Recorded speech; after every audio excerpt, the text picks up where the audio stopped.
As a doctor, I warn every senior. These vitamin mistakes can steal your strength.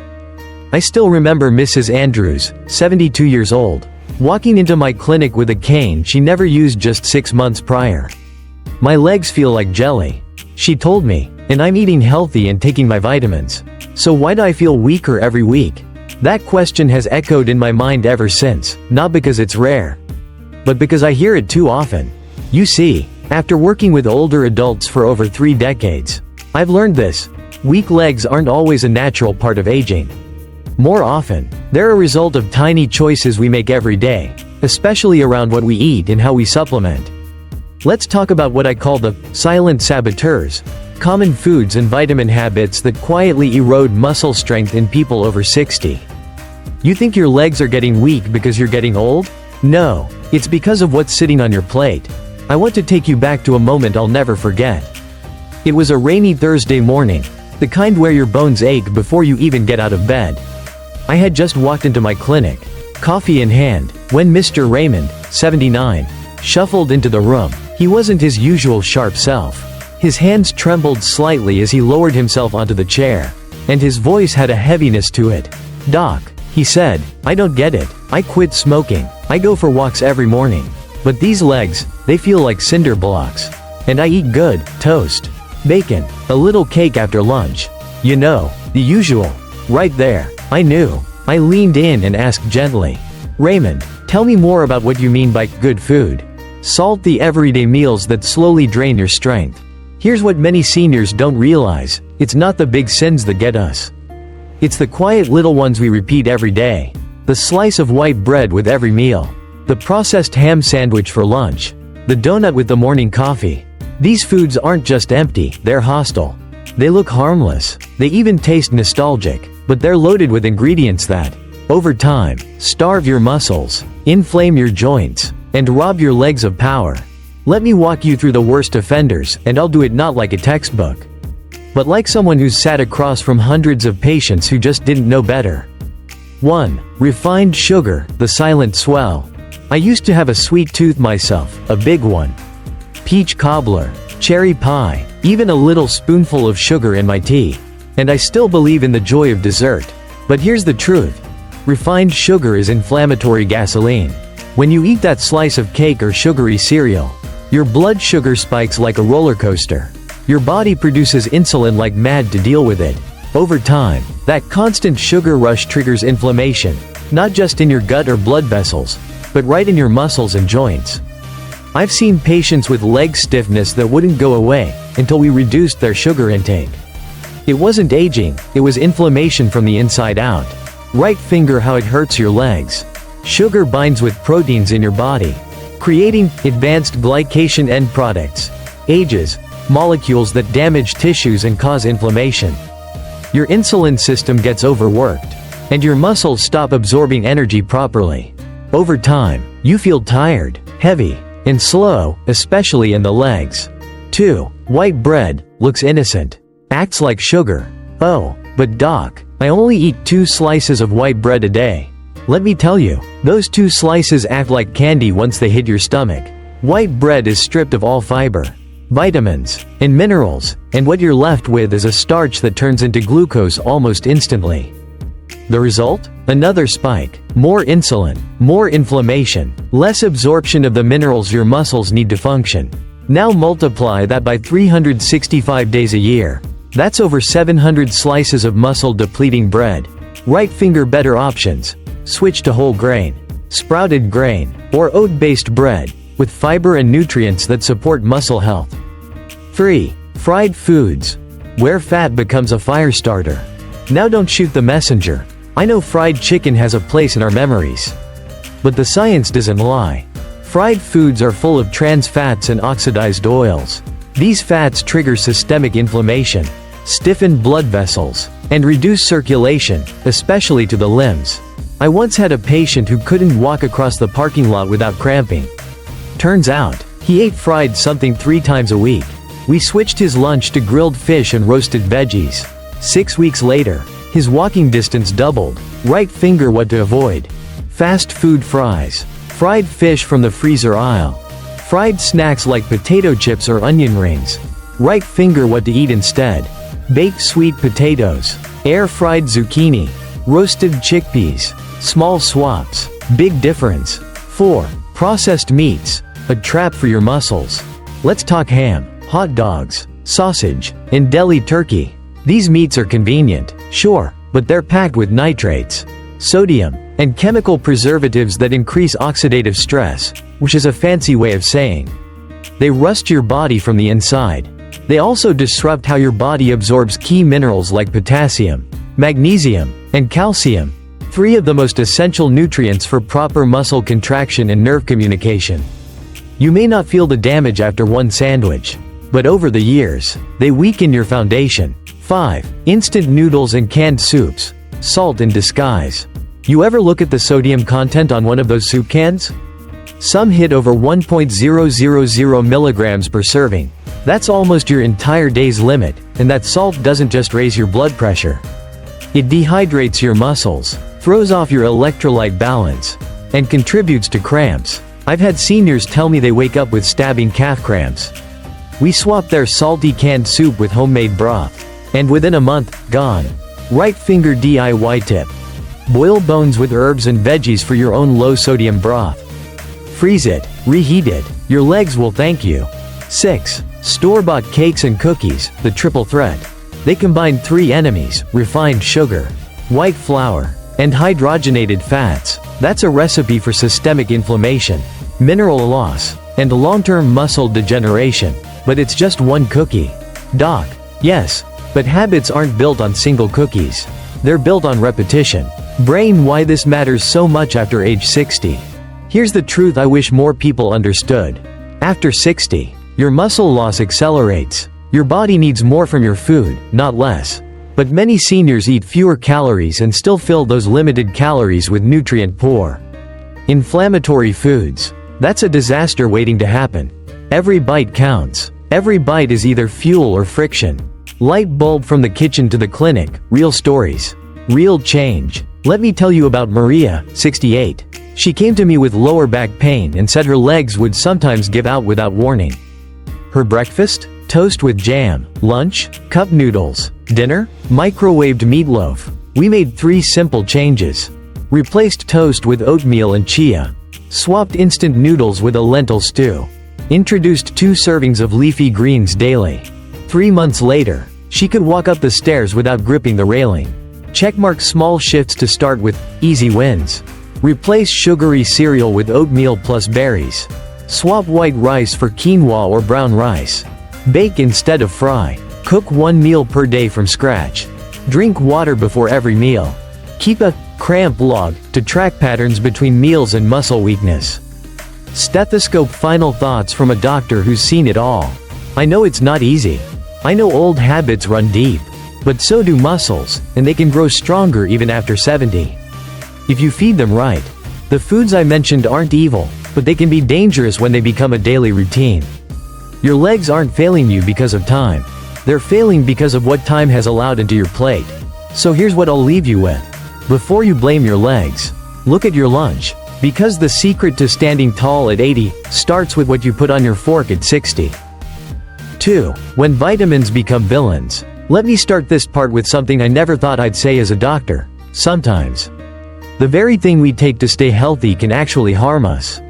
Sounds shocking, doesn't it? But that's exactly what I discovered after treating seniors for over 3 decades. I've seen patients come into my clinic confused, weak, even scared, all because they were unknowingly sabotaging their own strength with one innocent-looking capsule after another. We're going to talk today about how certain vitamins, yes, vitamins, can quietly chip away at your mobility and independence. And more importantly, I'm going to share the exact stories of people I've helped get back on their feet. Literally, just by understanding which supplements to avoid or reduce. The truth behind healthy pills. First, let's get this out of the way. Vitamins are essential. But too much of a good thing can turn dangerous. Especially after 60. As we age, our metabolism slows, kidney function changes, and absorption patterns shift. All of which can turn once safe vitamin levels into toxic troublemakers. Vitamin A, the muscle saboteur. Take vitamin A for example. It's crucial for vision, immune function, and skin, but when taken in large doses, particularly in supplement form, it can build up in the liver and lead to a condition called hypervitaminosis A. The symptoms? Muscle pain, weakness, fatigue, sometimes even joint stiffness. I remember a patient named Geraldine. She was 73, energetic, and loved walking with her grandkids every morning. But gradually, she began complaining of heavy legs and back aches.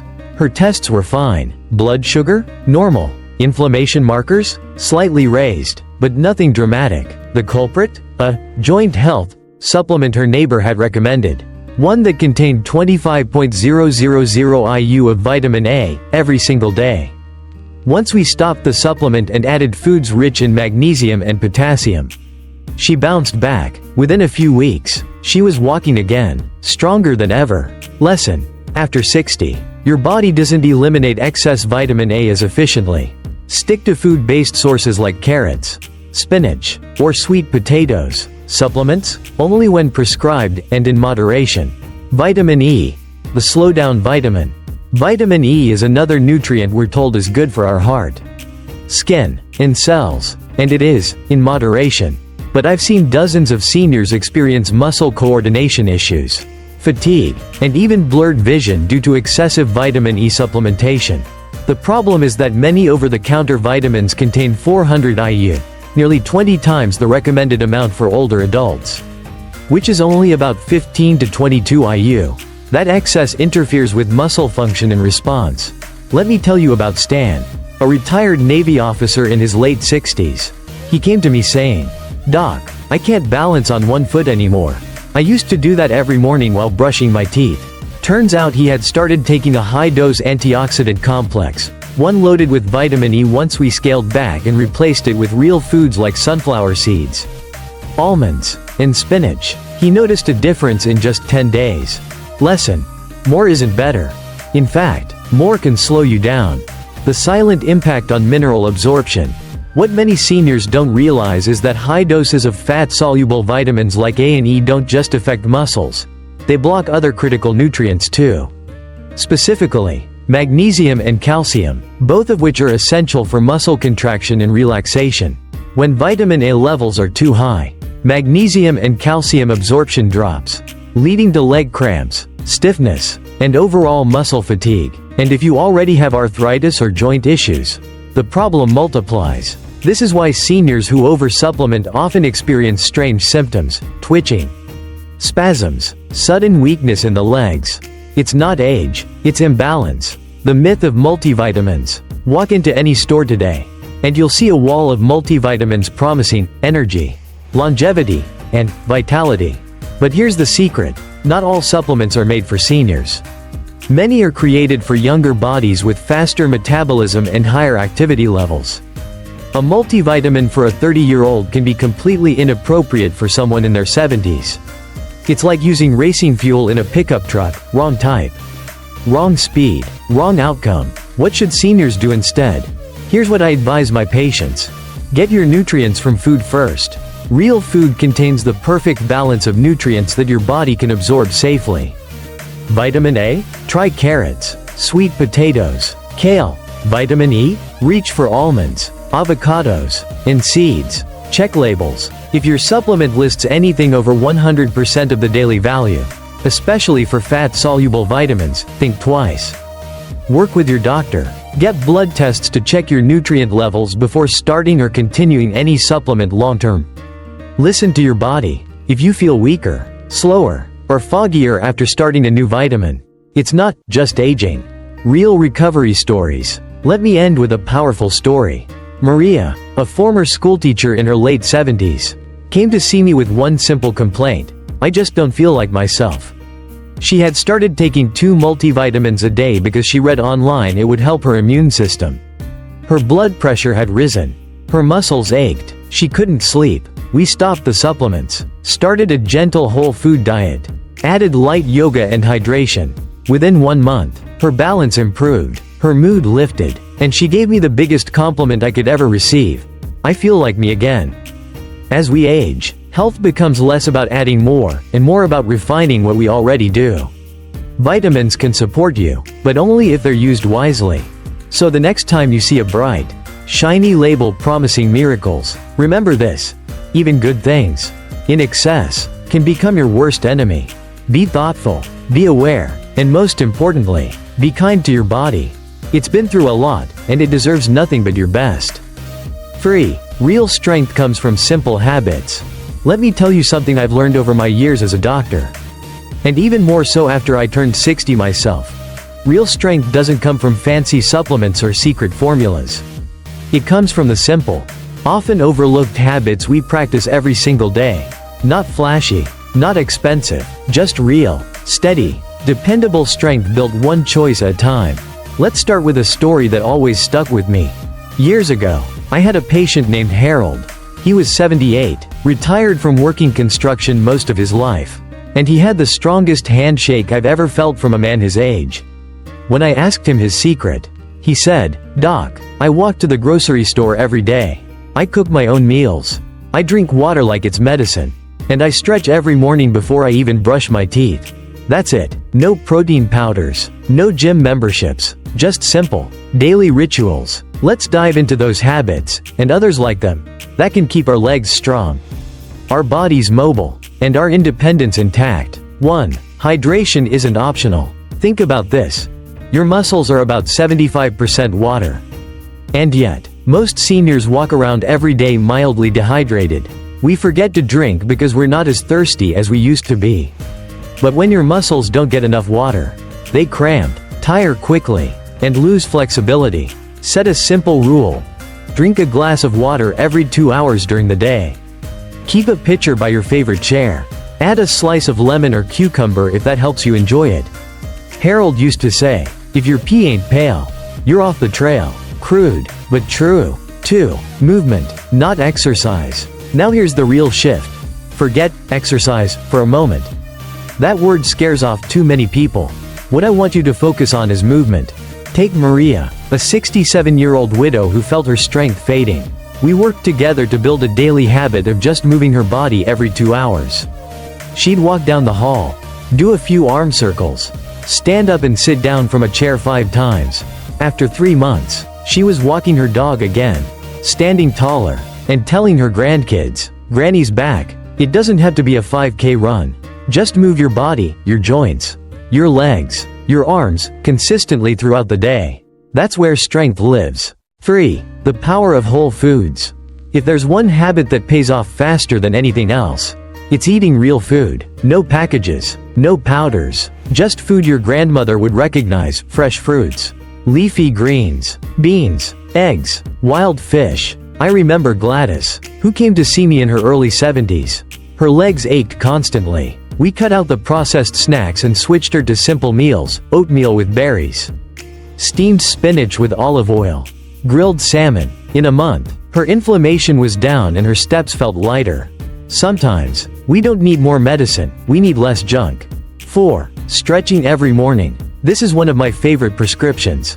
Stretching in the morning wakes up the body.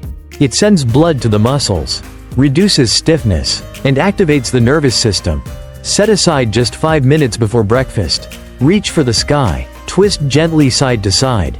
Sit in a chair and raise your knees one at a time. Breathe deeply as you do it. I've seen patients improve balance, reduce their fall risk, and regain confidence just from stretching daily. It's a habit that feels small but adds years of mobility. 5. Early dinners, better sleep. Seniors often struggle with sleep, and poor sleep leads to poor recovery. One underrated tip: eat your last meal at least 3 hours before bedtime.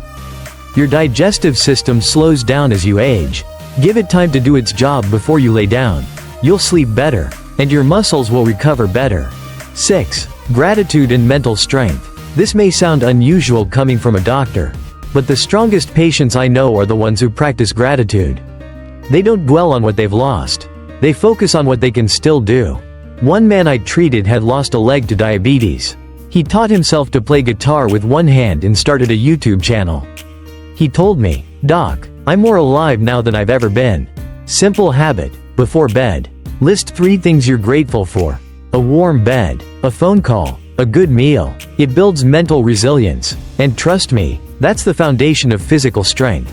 7. The community effect. Isolation is dangerous. Loneliness weakens the body as surely as poor nutrition. Make a habit of connecting.